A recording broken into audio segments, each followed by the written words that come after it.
গণ অভ্যুত্থানের প্রেরণায় শহীদ পরিবারের সাথে সাক্ষাৎ এবং দুর্নীতি, চাঁদাবাজ ও সন্ত্রাসের বিরুদ্ধে ছাত্র নাগরিকদের সাথে মতবিনিময় সভা অনুষ্ঠিত হয়েছে। 10 সেপ্টেম্বর মঙ্গলবার বিকেল 4:15টায় শহরের ইসদাইরে অবস্থিত পৌর ওসমানী স্টেডিয়ামে বৈষম্য বিরোধী ছাত্র আন্দোলনের আয়োজনে এই মতবিনিময় সভা অনুষ্ঠিত হয়। মতবিনিময় সভায় প্রধান অতিথি হিসেবে উপস্থিত ছিলেন বৈষম্য বিরোধী ছাত্র আন্দোলনের অন্যতম সমন্বয়ক সার্জিস আলম। প্রধান অতিথির বক্তব্যে সার্জিস আলম বলেন, যে মতবিনিময় সভা সেই সভার অন্যতম যুদ্ধক্ষেত্র নারায়ণগঞ্জের সকলকে বৈষম্য বিরোধী ছাত্র আন্দোলনের পক্ষ থেকে জানাই সংগ্রামী শুভেচ্ছা। আমরা আমাদের এই ছাত্র জনতার হাতেই ভবিষ্যৎ বাংলাদেশ দেখতে চাই।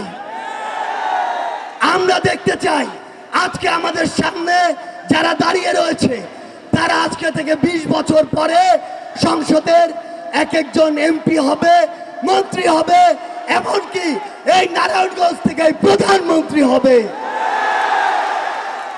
আমরা আপনাদেরকে আমাদের জায়গা থেকে স্পষ্ট করে বলে দিতে চাই, আমাদের এই তরুণ প্রজন্মের একটি অংশকে কিছু কিছু মানুষ নিজের স্বার্থে ব্যবহার করার জন্য তাদেরকে বিভিন্ন নামে নামাঙ্কিত করছে।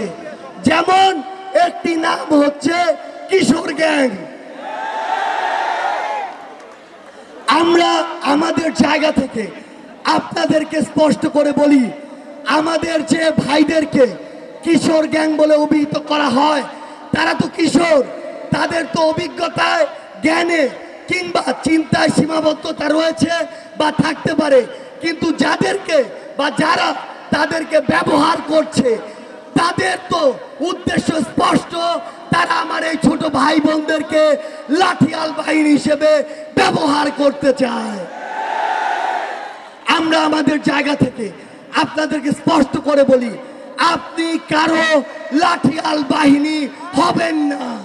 বৈষম্য বিরোধী ছাত্র আন্দোলনের নারায়ণগঞ্জ জেলার সমন্বয়ক ফারহানা মানিক মুনা, সহ সমন্বয়ক রাতুল, বৈষম্য বিরোধী ছাত্র আন্দোলনের কেন্দ্রীয় সমন্বয়ক শ্যামলী সুলতানা জিদনির সঞ্চালনায় বক্তব্য রাখেন বৈষম্য বিরোধী ছাত্র আন্দোলনের কেন্দ্রীয় কমিটির সমন্বয়ক আসিফ আদনান, আব্দুল্লাহ, সালেহিন অয়ন, সামিয়া মাসুদ মম, শাহিন মিয়া, মেহরাফ সিফাত, মোবাশির প্রমুখ। রিপোর্ট সাগর খান, NAN TV, নারায়ণগঞ্জ।